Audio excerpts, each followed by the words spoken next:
سلام دوستای عزیزم، چطورین؟ ستاره فود هستم با یه آموزش آشپزی دیگه.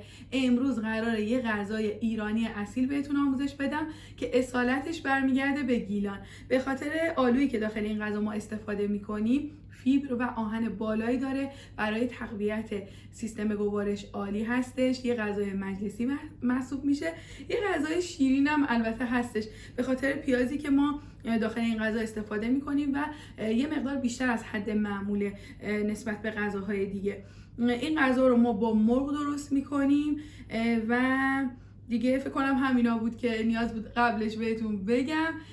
برای اینکه آموزشش رو از دست ندین تا آخر ویدیو همراه ما باشین.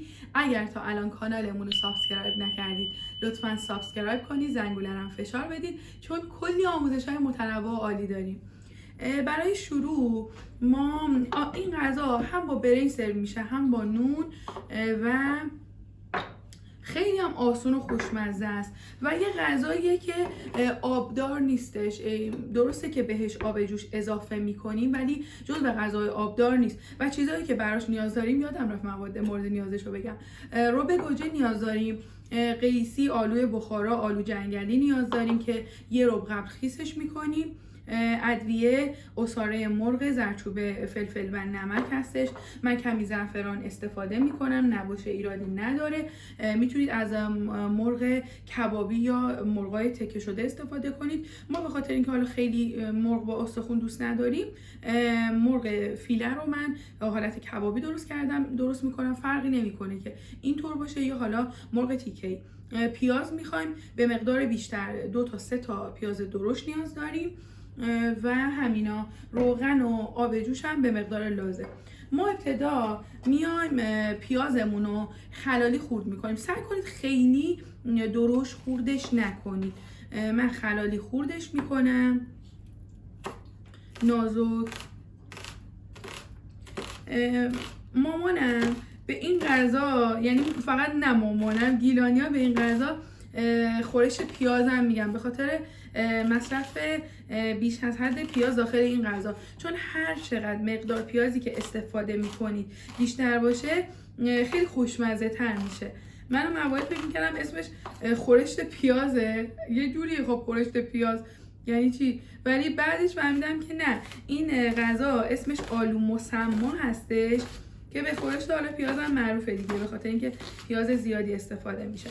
من چون دارم به مقدار خیلی کم درستش میکنم، مقدار پیازم 2 تا درشت. ولی شما اگر دارین درست میکنی و برای تعداد بالاتری میخواین درست کنین، حتما باید مقدار پیازش خیلی زیادتر باشه.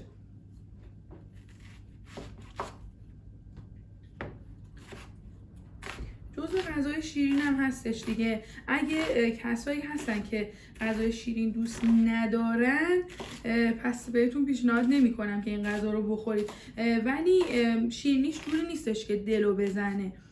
من که خودم خیلی دوست دارم. من حالا هم غذای ترش هم غذاهای شیرین، همه نوع غذا رو من فکر میکنم دوست دارم. غذایی نیستش که دوست نداشته باشم. یه مشکلی که همیشه برای درست کردن پیاز دارم اینه که چشمام خیلی بدجور میسوزه، اشکم در میاد. پیاز رو که خورد کردیم، وقتشه که بریم پای گاز. در ابتدا پیازها رو داخل تابه میریزیم، تفتش میدیم تا سبک بشه و بعد میتونید روغن رو اضافه کنید. پیازی که برای درست کردن آلو مسما استفاده میشه باید حالت کاراملی داشته باشه، یعنی نه خیلی سرخ بشه نه خیلی خام باشه. حالا به اون مرحله رسید بهتون نشون میدم که به چه حدی باشه کافیه. من اول تفت میدم، بعد از اینکه یه کوچولو سبک شد روغن و زردچوبه رو اضافه میکنم.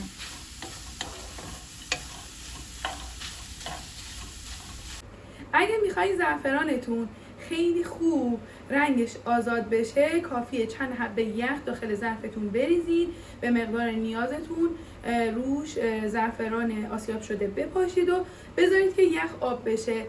با این روش میتونید زعفران خوش رنگی داشته باشید. من همیشه به همین روش زعفران دم میکنم.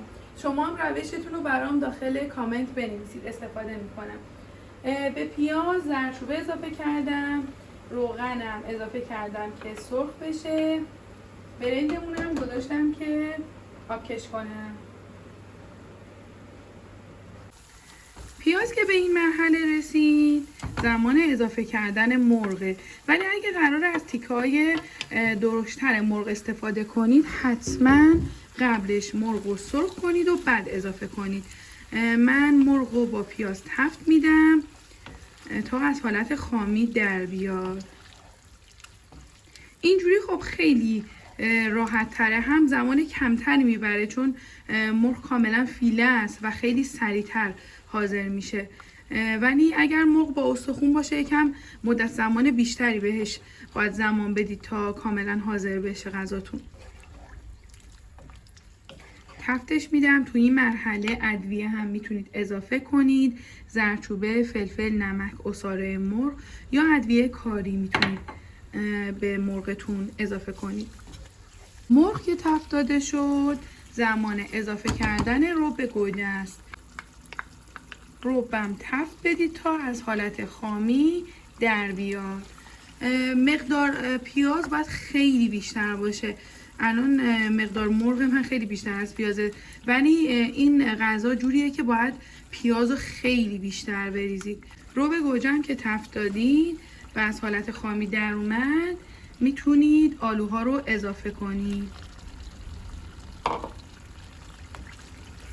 و بعد کمی آب جوش اضافه کنید تا با شعله خیلی ملایم جا بیفته. این خورش همونطور که اول ویدیو بهتون گفتم خورش آبداری نیست. این مقدار آبی هم که اضافه میکنیم به خاطر اینه که آلوها کاملا پخته بشه و مرغم اگر شما دارید از مرغ تکه‌ای استفاده میکنید کاملا مغز پخت بشه. به خاطر همون خیلی سعی نکنید آب اضافه کنید. من حرارت رو کم میکنم تا با شعله خیلی ملایم جا بیفته. غذا که جا افتاد یه رو به آخرش کمی زعفران دم کرده اضافه کنید. ببینید چقدر خوش رنگ شده.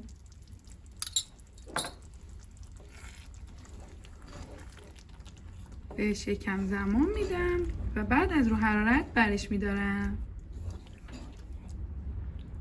دوستای عزیزم آلو مسمای گیلانی ما حاضر شده. امیدوارم این آموزش براتون مفید بوده باشه. درستش کنید، نظرتون رو برام داخل کامنت بنویسید. خوشحال میشم که بخونم. در کنارش میتونید سالاد، ترشیجات، هر چیزی که دوست دارید سرو کنید. ممنون که تا آخر ویدیو همراه ما بودید. اگر خوشتون اومد لایک کنید، برام کامنت بذارید. حتما کانالمون رو سابسکرایب کنید، زنگوله رو فشار بدید که وقتی آموزش میذارم همه ویدیوها برای شما نشون داده بشه. ممنون که همراه ما بودید. تا آموزش های دیگه، خدا نگهدار.